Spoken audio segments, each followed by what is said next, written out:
2 Chroniques, chapitre 33.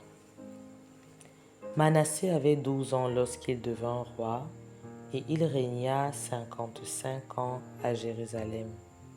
Il fit ce qui est mal aux yeux de l'Éternel selon les abominations des nations que l'Éternel avait chassées devant les enfants d'Israël. Il rebâtit les hauts lieux qu'Ézéchias, son père, avait renversés. Il éleva des autels au Baal, il fit des idoles d'Astarté, et il se prosterna devant toute l'armée des cieux et la servit. Il bâtit des autels dans la maison de l'Éternel, quoique l'Éternel eût dit, « C'est dans Jérusalem que sera mon nom à perpétuité. » Il bâtit des autels à toute l'armée des cieux dans les 2 parvis de la maison de l'Éternel. Il fit passer ses fils par le feu dans la vallée des fils d'Hinnom. Il observait les nuages et les serpents pour en tirer des pronostics. Il s'adonnait à la magie et il établit des gens qui évoquaient les esprits et qui prédisaient l'avenir. Il fit de plus en plus ce qui était mal aux yeux de l'Éternel, afin de l'irriter.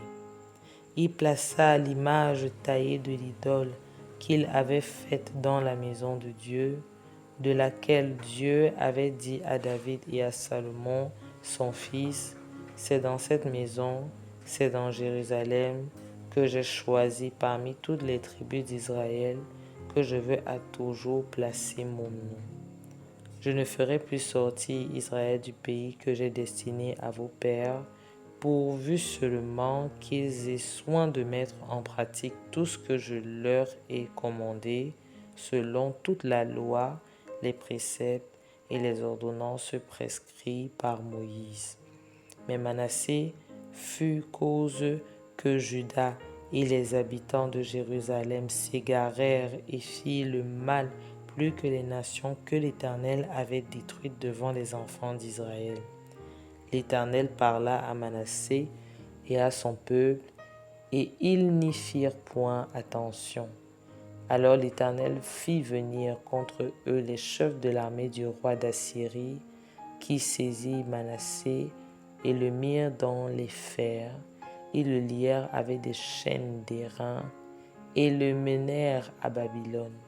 Lorsqu'il fut dans la détresse, il implora l'Éternel, son Dieu, et il s'humilia profondément devant le Dieu de ses pères.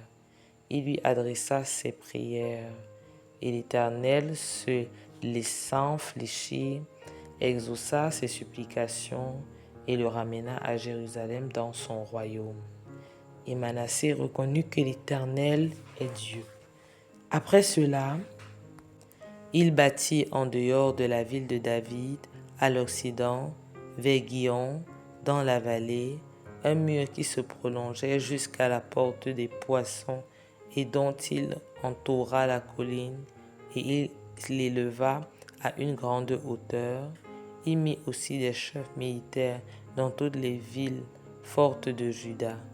Il fit disparaître de la maison de l'Éternel les dieux étrangers et l'idole, et il renversa tous les autels qu'il avait bâtis sur la montagne de la maison de l'Éternel et à Jérusalem, et il les jeta hors de la ville.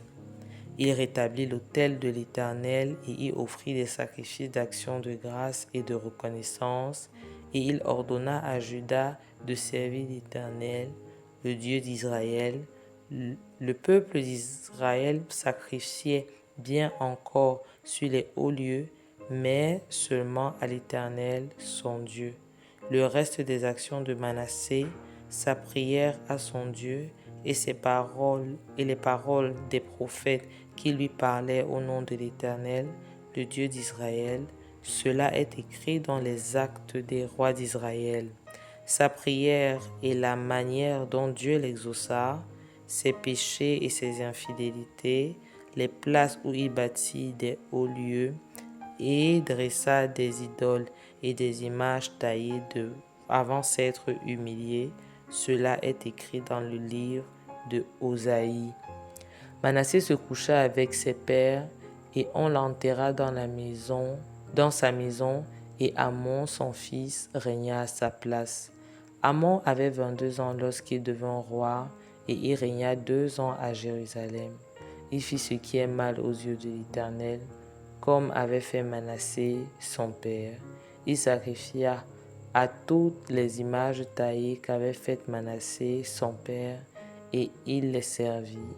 Et il ne s'humilia pas devant l'Éternel, comme s'était humilié Manassé, son père, car lui, Amon, se rendit de plus en plus coupable. Ses serviteurs conspirèrent contre lui et le firent mourir dans sa maison.